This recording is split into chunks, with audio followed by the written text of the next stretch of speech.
Now that the weather is cooperating, we're seeing shared scooters all over the Twin Cities. But research from the city of Minneapolis shows up to a third of users might not be familiar with how and where you can ride. Marty emailed Heather Brown wanting to know, what are the road rules for scooters? Good question. So to start with, these are not required.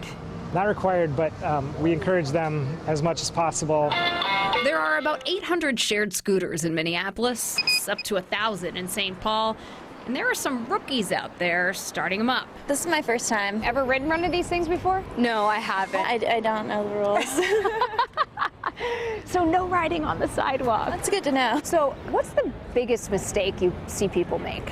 I think the biggest thing is just being aware of your surroundings. Josh Johnson is Minneapolis's advanced mobility manager. Whoa, okay. And our scooter teacher for today. I gotta get used to this. Yeah. It's got some zip to it. Yeah, it's definitely torquey. And there's a reason we're not doing this interview while we're riding on the scooters. Yeah. He says the rules for scooters are like the rules for bicycles. Generally, they're the same. Don't these go like pretty fast? Yeah, 15 miles an hour. Make sure you're riding in the bike lane or on a trail or bike path whenever possible. If you're riding in the street, ride with the direction of traffic. Follow all the traffic laws, stop signs, red lights.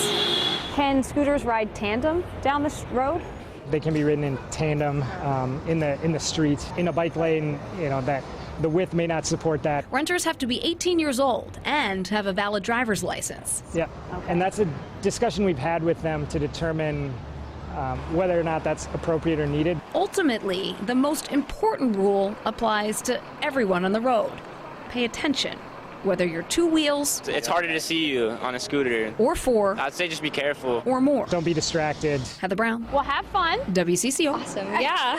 Thanks for helping me out. 4 News. Last year, the city of Minneapolis counted 6 accidents involving scooters. No one was seriously hurt. If you have a good question for Heather, just email it through WCCO.com/links.